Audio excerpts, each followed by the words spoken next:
Patrick Cohen. Voici la revue de presse de Marion Lagardère. Bonjour Marion. Bonjour Patrick, bonjour Julie, bonjour à tous. Dans vos journaux ce matin, avis de tempête sur l'information. Oui, avec en ligne de mire la qualité de l'information et la recherche d'une distinction entre la vraie et la fausse. Et c'est Emmanuel Macron qui lance le débat. Hier soir, lors de ses vœux à la presse, le président a annoncé qu'un texte de loi serait déposé prochainement pour lutter contre les fake news en période électorale. Les plateformes internet comme Facebook et YouTube par exemple se verront imposer des obligations de transparence sur tout leur contenu sponsorisé, résume Les Échos.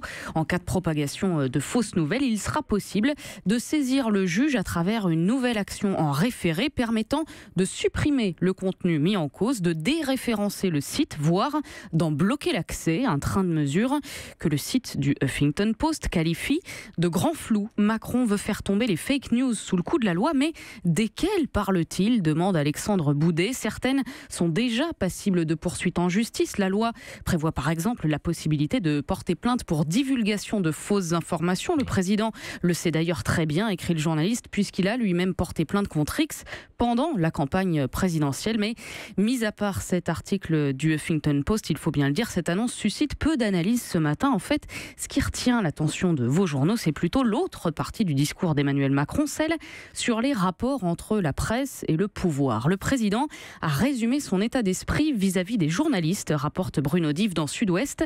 Ni confidence, ni connivence, mais une saine distance et moins de proximité.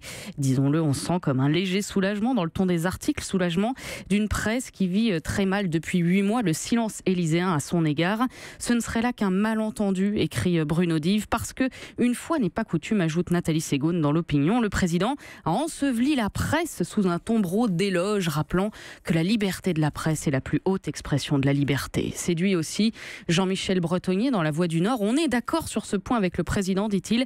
Pas de démocratie sans liberté de la presse. Certes, mais enfin derrière l'éloge du quatrième pouvoir, le président commente l'actualité depuis les réseaux sociaux, nuance Jean-Michel Servan dans Midi Libre. Il se met en scène dans des magazines et fête son anniversaire chez Cyril Hanouna. Bref, il confond l'information et communication, mais ajoute Servan, on est heureusement loin des élucubrations du président des États-Unis, Donald Trump, qui a annoncé, lui, qu'il remettra des prix aux médias les plus malhonnêtes de l'année. Voilà, c'est peut-être aussi pour ça que le mécontentement de la profession vis-à-vis d'un président mutique est retombé, parce que quand on se compare, on se rassure. Ben évidemment. Justement, Donald Trump fait encore la une de nombreux journaux ce matin. Oui, par exemple, en première page du Figaro, photo du président américain, un téléphone portable dans la main et l'index sur l'écran. Trump, des salves de tweets qui déroutent le monde, titre le journal, qui égrène les messages tous plus baroques les uns que les autres sur le Pakistan, la Palestine, l'Iran et surtout ce tweet lancé mardi à l'adresse du dirigeant nord-coréen Kim Jong-un. Il vient de déclarer que le bouton nucléaire est constamment sur son bureau. Eh bien moi aussi, j'ai un bouton nucléaire, mais il est beaucoup plus gros et puissant que le sien et mon bouton à moi fonctionne. Déroutant, comme dit le Figaro, qui désespère de comprendre quelle est la stratégie derrière cette attitude et rapporte l'hypothèse du Washington Post. L'explication la plus charitable, c'est qu'il a adopté la théorie du fou inaugurée par Richard Nixon, autrement dit, faire en sorte que ses adversaires le croient capable de décisions irrationnelles. Mais pour l'instant, ajoute le Figaro, force est de constater que personne à la Maison-Blanche n'est capable d'inscrire les tweets présidentiels dans un calcul réfléchi. Un analyste va jusqu'à évoquer des troubles psychologiques. Alors on ne sait pas, stratégie ou pathologie. À défaut de pouvoir dégager une explication solide, vos journaux rapportent les esclandres trumpiens en s'amusant dans les titres, en l'occurrence le même titre au mot près pour Libération, Le Figaro, L'Opinion, Le Dauphiné, Le Parisien, la guerre des boutons. Bref, on n'a pas d'explication, mais on a des jeux de mots. Ben oui, c'est déjà pas mal. L'autre titre incontournable ce matin, c'est la tempête Eleanor. Oui, un mort et 26 blessés en une quasiment de toute la presse quotidienne régionale. Photo d'un arbre brisé en deux par les rafales pour Nice Matin, Le Courrier Picard, L'Est Éclair, un toit arraché pour Le Républicain Lorrain, une tempête de neige pour Le Dauphiné ou encore une vague submergeant le front de mer pour Le Parisien qui s'interroge. Va-t-on devoir s'y habituer ? Pour répondre, le journal propose en page 3 de débusquer, les fake news sur le sujet et trie le vrai du faux. Éléonore est une tempête hors norme, c'est faux. Doit-on craindre de nouvelles tempêtes ? C'est vrai.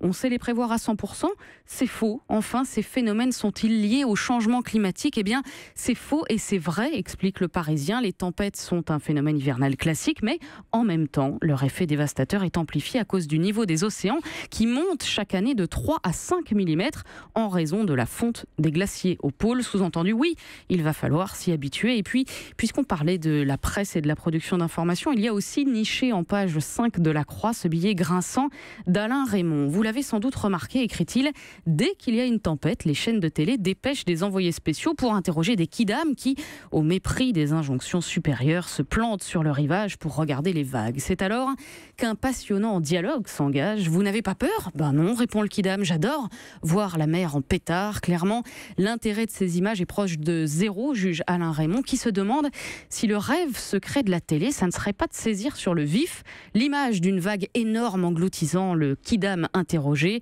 L'inconscient de la télé crève parfois tellement les yeux que c'en est gênant, mais, conclut-il, je dois avoir mauvais esprit, de quoi bien définir le cercle des renvois de culpabilité. La presse écrite critique la télé, qui critique Internet, qui critique la subjectivité de la presse, et ainsi de suite.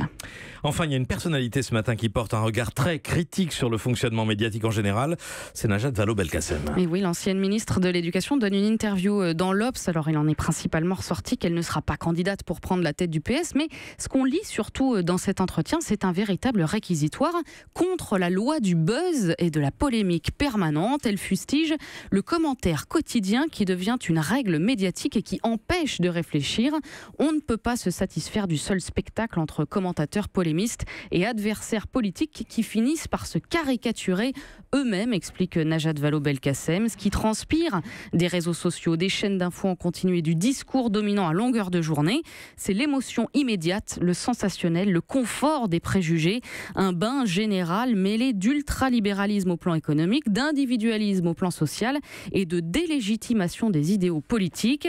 Elle explique que c'est pour ça qu'elle veut prendre du champ et qu'elle s'engage autrement en prenant la tête d'une collection d'essais chez l'éditeur Fayard. Voilà, c'est pas de la politique politicienne, mais c'est de la politique quand même. Interview à lire donc dans l'Obs. Merci Marion Lagardère pour la revue de presse. Europe 1.